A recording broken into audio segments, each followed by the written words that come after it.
Hi, everyone. Welcome to our Wednesday webinar. My name is Tara Garrity. I'm the president and founder of Making Cancer Fun. And I'm excited because we've got a mama on our Wednesday webinar. And there is something so different when you get to hear directly from a mom who's gone through a childhood cancer experience versus somebody who maybe has tons of schooling, has worked with lots of families, but has never had that moment of hearing your child has cancer. And so I'm really excited.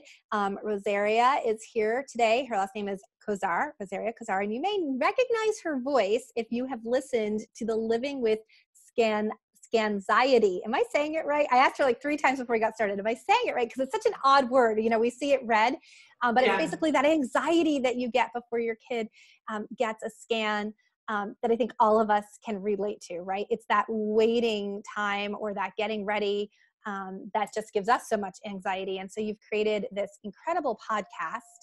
And thank you. you have, I will tell you, when I heard your story, and I'm going to have you share with everyone your story, I was so moved and overwhelmed that you would stay so immersed in the childhood cancer world to help other parents when you have had the worst outcome that a parent would have. So if you would just kind of share with everybody a little bit about you and your story. So, a quick thing about me, I used to be a special needs teacher. So, that went on for about 10 years. I was teaching. And then my son, towards the end of my career, got a diagnosis of rhabdomyosarcoma. And that was in his left calf muscle, and it's alveolar rhabdomyosarcoma, so that's the subtype. He was 23 months, and he went through about a year of treatment, a little less than a year. And during that time, he had to have a knee disarticulation, and that is an amputation from the knee down. And that was in about 6 months after he was diagnosed. And after that, he had, oh goodness, so he had radiation, and that caused inflammation. So this whole time he was in a wheelchair, but he's a toddler, so he didn't want to be in the wheelchair. So it was really difficult time for him and for us, because we have a cancer patient that wants to roam around on the ground. And the doctors pretty much just said, let him do what he's going to do, which was really hard for us because we were always worried that he was going to get sick. So um, so that happened 6 months into his, he had the radiation. Then following that, he had his prosthetic, and that would have been about 2 months after the radiation, because the swelling goes down. And he had to be fitted with a prosthetic, and he had to learn to walk again, which was extremely an emotional time for both him and us. A child gets comfortable walking around without anything, and then they are forced into a prosthetic. And how do you tell them they're going to be wearing a prosthetic? It was hard. So then he was deemed cancer-free, and we were excited. His hair was growing back, and everything was fantastic. Then it came to scan time, and like Tara had said, the Scanxiety that surrounds scans is terrible. We had, trouble sleeping, and he went in for the scan, and it took a long time. And when things take a long time, we started thinking something has to be wrong. They have to be, there has to be something going on. So it took a long time, and he had relapsed. And treatment for alveolar rhabdomyosarcoma, generally, if you don't get it the first time, it's very, very difficult, because the cells actually adapt to the treatment. So we did some new style treatments that are more common today, like immunotherapy and whatnot, but it didn't have any effect on the tumor. And eventually we had to stop treatment, and we had hospice, and he passed away in my arms, and it was awful. So that's my story. with my son. So yeah. And usually with making cancer fun, and my whole mission is never to ignore the reality of what I consider like a really horrific, terrifying experience that any family goes through with childhood cancer. It's really to be a place where people can go and kind of get away from that darkness for a moment and find hope and inspiration and survivor stories and have something to grasp onto. Because that's what I was looking for, right? I was looking for some kind of hope. And so we know we don't normally bring on families who've had the worst outcome of losing a child. As I've gotten to know you, the fact that you're able to talk so openly about your experience and have used it as a way to create this now a podcast that you're helping other families. I mean, that's really amazing to me. And I obviously there's such a difference. Certainly any family who's had a diagnosis of cancer can share that experience of finding out your childhood cancer. But there is a deep diverge from a family who has a survivor versus a family who loses their child. And I don't think that it would ever be appropriate or fair for a family who has a survivor or a parent to have a survivor to even begin to comprehend what someone like you, Rosaria, and your family has gone through. I mean, that is a grief that I certainly, as much as we think like, well, how would I handle that? Or would that be like, have no idea. And so I often think I don't know that I could stay as connected to the childhood cancer world, even in the attempt to help other people the way that you have, which is amazing to me. So I'd love for you to share, because we got connected through your podcast. And I love that there's more and more podcasts happening now for parents going through childhood cancer, because it's such number one, it's an isolated feeling.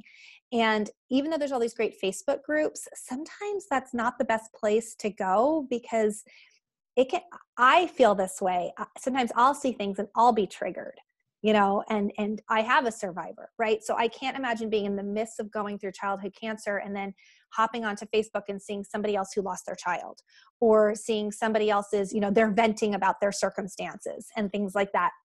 And so Facebook has that kind of good, bad place where a podcast, you're not it's filtered, right? It's a safe place to go that you can hear people's stories, you can get inspiration, you can have that connection without maybe hearing all of the drama piece or the scary pieces and stuff like that. So what kind of drove you to create this podcast, and how are you serving these families and stuff? And how are you emotionally handling that roller coaster yourself?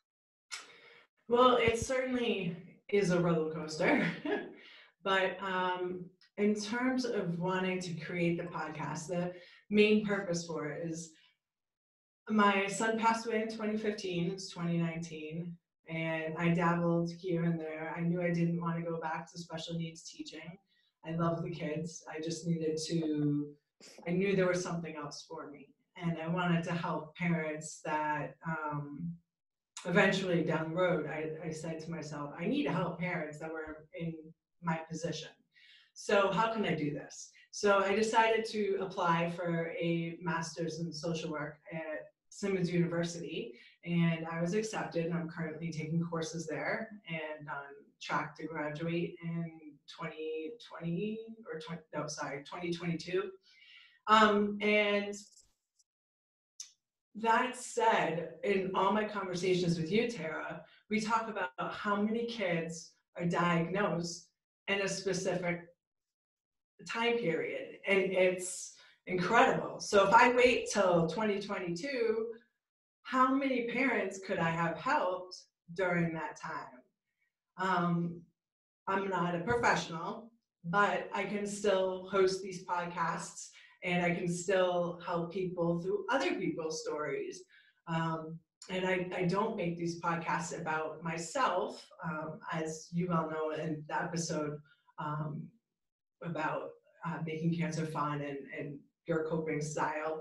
So I feel as if I can help parents and reach parents that way, while I'm on the outside taking courses in order to be able to work directly with people. So that's where I'm at right now.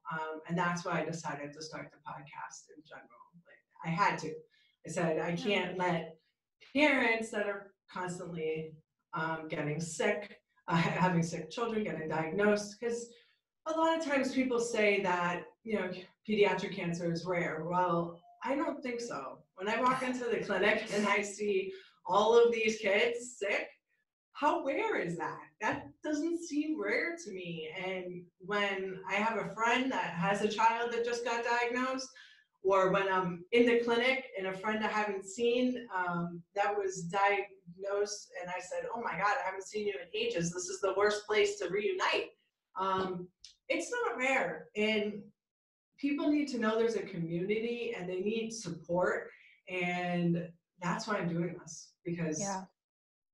I That can't wait. rare thing, I think, for all of us as parents just makes us cringe because we know that, well, this webinar will be about 30 minutes. So that's one family just Yeah, within the time that we talk. In the United exactly. States, just in the United States, is going to find out that their child has cancer. I mean, 2 every hour are getting a diagnosis. How is that rare?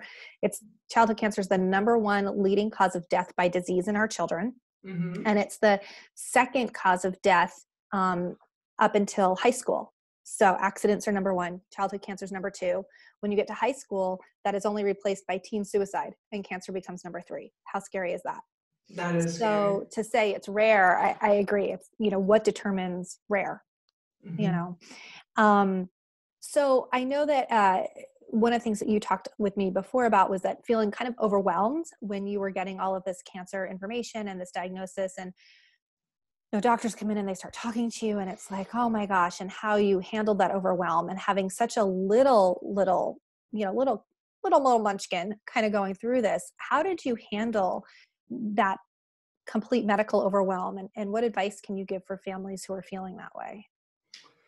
My number one thing is, if you're offered any help, you have to put your guard down and you have to accept that help. And that is what got us through it. And if you do have a partner, married, whatnot, rely on them and be a team.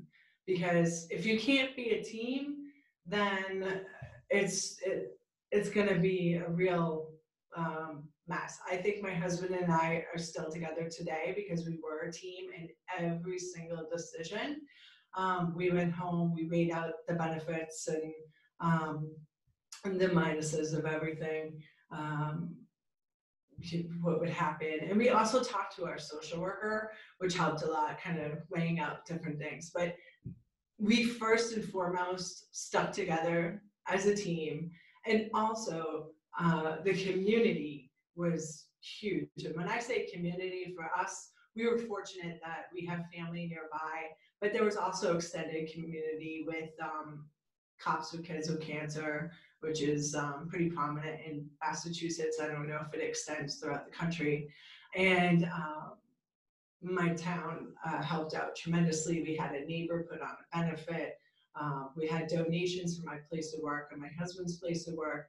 And these are all things that you naturally don't want to accept. But once you start letting people in, people want to help. And you have to say to yourself, too, if I saw somebody in this position, what would I want to do? You'd probably want to help. So it's kind of like a paid forward thing, and I tried to help out as much as possible now, um, but definitely teamwork and utilizing the community was the biggest benefit for us. Also, in our teamwork, we decided to go against the grain a little bit, and I think parents should feel confident and comfortable doing that, making choices and decisions on how they want to handle things if your child does not make it, which I hope that does not happen. But you'll get a lot of books on how to celebrate life after death, and everybody has their own way of handling things. But we chose to do a celebration of life, and we're highly suggested against that because we would regret it. But like I said, with teamwork, we decided that was the best option, and we don't regret it for a moment. So you really need to stick together and the teamwork is key. So can you tell me a little bit more about that? Because I do know that you've shared quite a bit about you have to do what makes you content and what works for you and not worry about what everybody else's opinion are. So when you, again, I can't even imagine saying, okay, we've gone through so much. I mean, your son between the prosthetics and the amputee. And I think that's what's so difficult about cancer. It's one thing when you lose a child. It's something else when it's like you've been dragged through hell and back and then you still end up, and that's what's so devastating about childhood cancer that I think people who aren't part of that community don't understand. Like, you watch your child suffer. And I know for me, there was that moment of everybody that we knew around us was losing their children, and thinking like, is this worth it? Like, I'm putting my daughter through such extreme agony, and is it going to be worth it? And there's no way of knowing. Right. So for you, for your family to come to like this end, to be like, okay, we've done this, and, and we've hit the end, and to lose your son, and in that moment, how to decide how to go forward when you talk about the celebration of life versus a traditional, what most people consider like a wake or a funeral or whatever. Like, what did that look like for you? What would that, what was the difference, and why was that so important for you guys? Well, it was really important for us because first off, we wanted it to be kind of like an intimate setting. I mean, he passed at home. That alone is more for parents that do it in the hospital. I have utmost respect for you. It's your decision. It's your choice. For us, we chose to have it at home so it could be intimate. We had actually about 10 people, family members, staying with us. And they would actually, the hospice would send in their music therapist because the doctors told us they can still hear when they're comatose. So she would come in and she would, play her guitar and sing when she could, because it's an emotional setting. So it was a little hard for her. So we wanted that aspect. Then he passed, and we were told, okay, it's time to fill out an obituary. Actually, let me take a couple steps back. So you have to sign a do not resuscitate order. So we signed that. And after he passes, the nurse comes in and takes his pulse. And if they don't have a pulse for a minute, then they sign off on the death certificate. I don't know if this is too much information, but then I said, I want to donate his tumor, and I want all the cancer out of him, all of it, and as much as can be. So they got the oncologist on the phone. Mind you, this is at 2 a.m. He passed at 2 a.m. So I got the oncologist on the phone, and I said, I want all the cancer taken out of him. And she said, I don't know how to tell you this, but it's spread throughout his entire body, so we can't really do that. And I said, okay, well, can you take out the lymph nodes, the tumor, and this and this and this? You can take samples of that. But I mean, I want him intact, but I just want the cancer out because he's not the cancer. He's not that. He is not the cancer. He's a little boy, and he had fun while he was alive, and he experienced so much, and he had an impact on everybody that he came into contact with. So right then and there, I was kind of like, let's get this cancer out of him. And then it came to making a decision on the obituary. And that came the same day that they come in and they say, okay, well, how are we going to handle do you want a coffin or do you want cremation? So it follows up like really quickly. So just real quick here. So we decided we were going to have a very intimate, family only. And when I say family only, I mean like only uncles and aunts and cousins and grandparents. So like not even extended family. We just wanted to celebrate life. So everybody wore his favorite color. We made a short video. Actually, my husband did that. And we just read some things that would celebrate him. And I couldn't have done it any other way, because he's always, I'm gonna cry, he's always alive for me in Of my course. heart. So to go and celebrate something, I couldn't even say dead in his name in the same sentence for months. Even now it's hard. So we so we made the decision to do it that way. And then we got the option of doing an obituary, and I said absolutely not. There's no put his life into 3 short paragraphs. It's not happening. So we didn't do that. We had the prayer cards made up.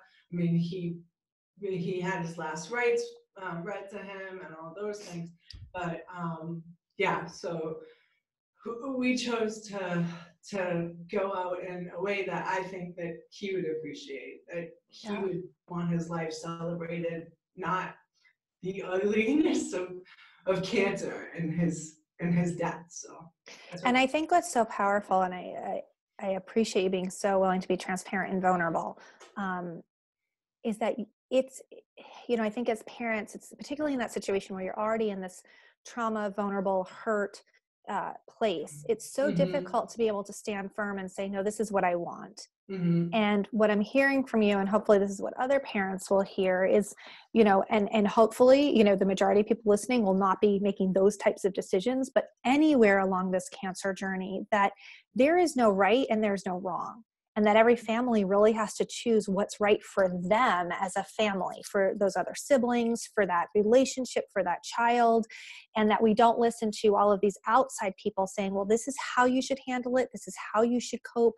This is how you should, respond or react, or even down to the very end. I talk a lot about how I used fun as a coping tool. And that's what worked for my daughter and I. And I believe there's lots of health benefits to that from the research that I've done.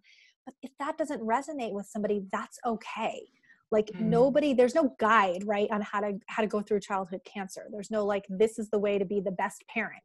It's like we just kind of struggle through the forest, right, trying to get to the end. And I love that you were able to, even in a moment of being, the most overwhelmed I can imagine, right, that you could still stay true to what was true for you and not let outside people influence that. And how beautiful to recognize your son in his life, right?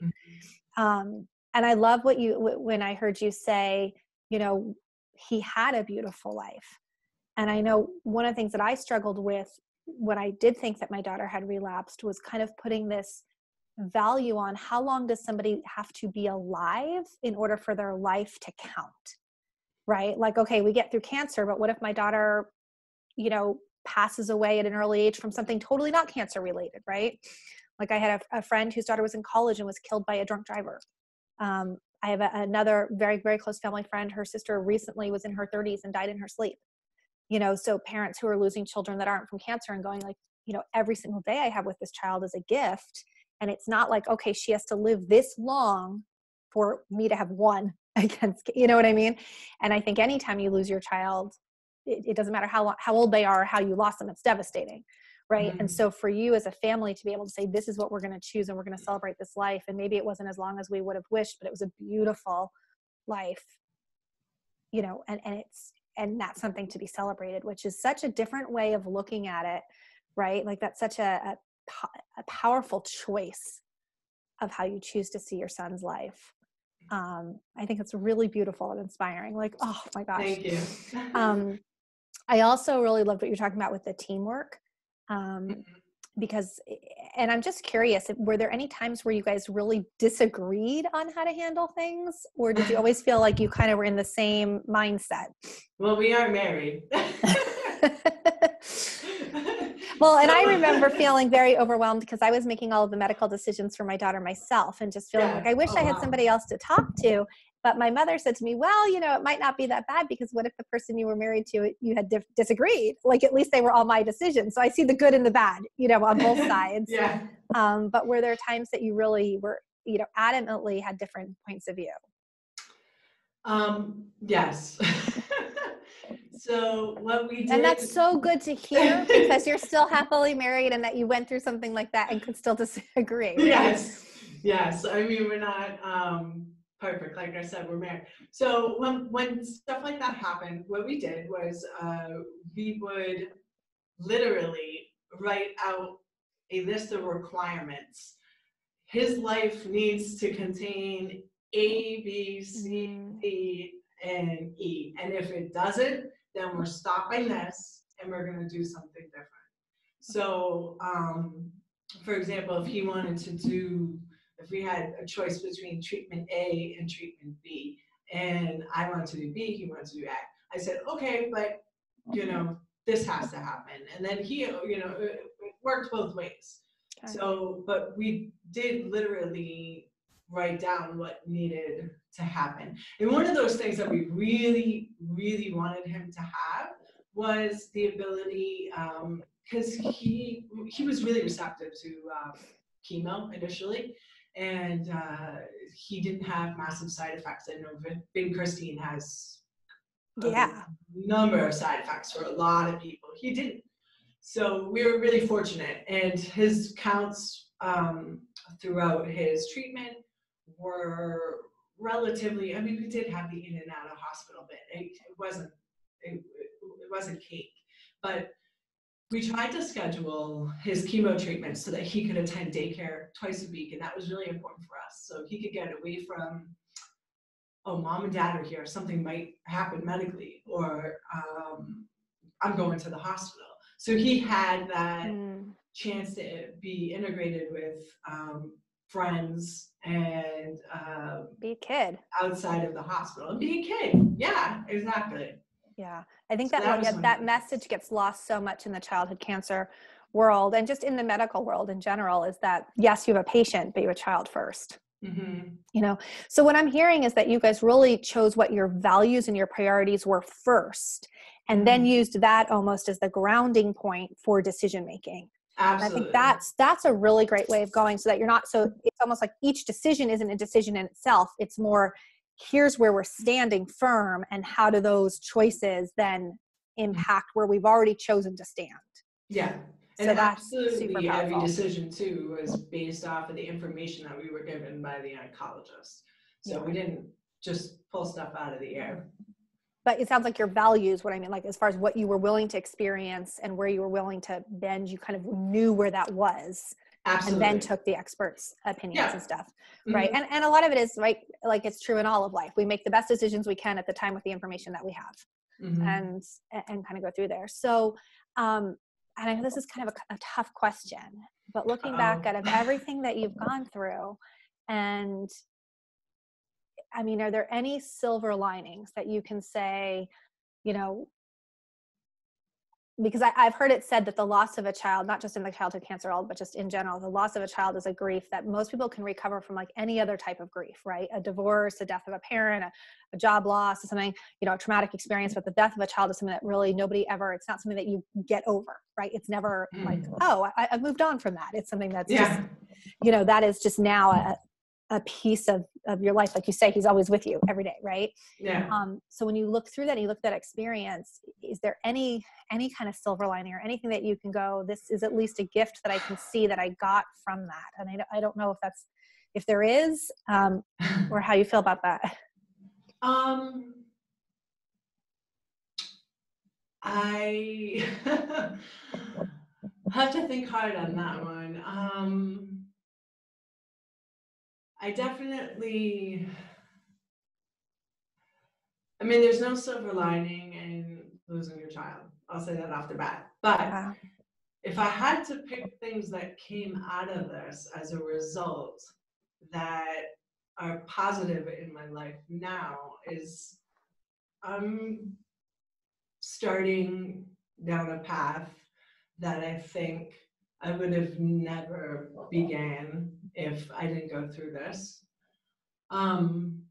Much more aware of the dangers and the quantity of diagnosis of childhood cancer. I've seen strength in children that I didn't know could exist in a single human being.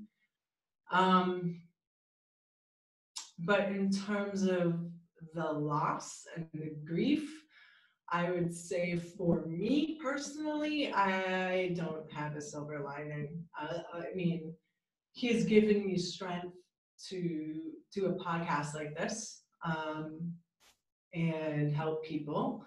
But I, it's hard to say that there's a silver.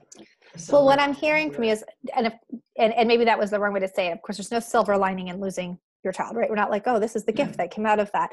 But what I am hearing from you is that experience changed you in a way that maybe was an unwanted change, right? But that it's leading you down a different path that who knows, 5 years, 10 years from now, how your life is going to be so vastly different because of the impact this little man had on your life. And the power of his life and the people that will now be affected and impacted because of the work that you're doing because of his life. That's pretty powerful, right? That and the significance that his life will have a ripple effect onto other people. And I think, it's one of the things that I talk about in my book is that childhood cancer is going to change you, and you're going to either choose it that it's going to change you in a good way or it's going to change you in a bad way, but you are going to be changed. And what I love about you is that you're using it to change you in such a positive way that I think what you're doing in your podcast and the giving back that you're giving to other families and the commitment and the dedication is such an honoring of your son's life. Oh, thank you. And of that his impact. I mean, there are people that go through their entire lives and they live to be very, very old and will never have the impact that your son's life is having because of what you're doing to honor him. And I just think that's like beautiful. Oh, thank you.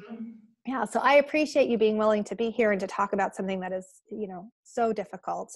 And for people who are watching. I can tell you, if it wasn't for him, this podcast would not exist. Yeah. Well, that's what I mean. Like sometimes that value in that life and what he contributes, it's amazing. And so if you haven't checked out the podcast, you'll be able to, all the links will be below. So if you're watching this on Facebook or on YouTube, we'll have all the websites and the links and everywhere that you can find that. You also follow on Instagram and Facebook, and please share this with other families. I know one of the things that we struggle with in the childhood cancer community is letting people know that these resources are available. So if you're connected with other, a Facebook group, or if you're connected with some other families at the hospital, that you just share this share the podcast with them. Say, hey, there's this new podcast. And I know you've had lots of great different guests on there. When we see new episodes, we try to share them on our Making Cancer Fun Instagram stories so that you can see what are the new episodes that are coming out. And so I appreciate you, taking your time and being here. Any last minute ways that people can connect with you that you want to share? Well, I do have a website too. You said everything would be listed below. So that's, you can also get all of my podcasts are located on all the major podcasting sites like iTunes, iHeartRadio, and Spotify. And you can just go to the website, which is www.livingwithscanxiety.com. .org. .org. Okay. So livingwithscanxiety.org. Yep. And you just do a backslash, show notes, and then it'll come up with all the guests. You click on one guest and then it'll bring you the links. So it's rather easy to navigate. Okay, awesome. Yeah. So spread the word. We'll put it in our newsletter. We'll have it on there. You can find, I have an episode with you guys, so that's been posted on our website and stuff like that. But it's so fantastic to see moms who are kind of, helping other moms and using grief to do amazing, powerful things and to honor their children. So thank you so much for being here today.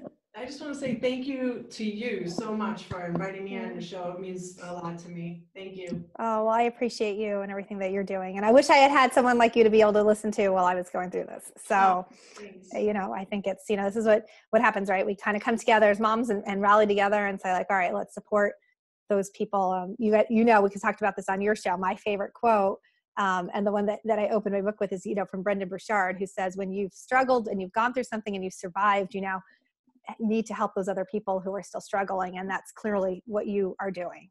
Mm-hmm. So, hanging in there as most people wouldn't be able to. Oh, thank you. So you're, really helping those people who are still struggling. Oh, thanks. So yeah, so kind of a heavier topic this Wednesday, but I hope that it blesses you and that it gets the word out on this new podcast, and that this resource becomes available to just more and more and more families. So thank you for being here. Please share. And Rosaria, I'll talk to you soon. Yeah, thank you. Bye, Bye-bye. everyone.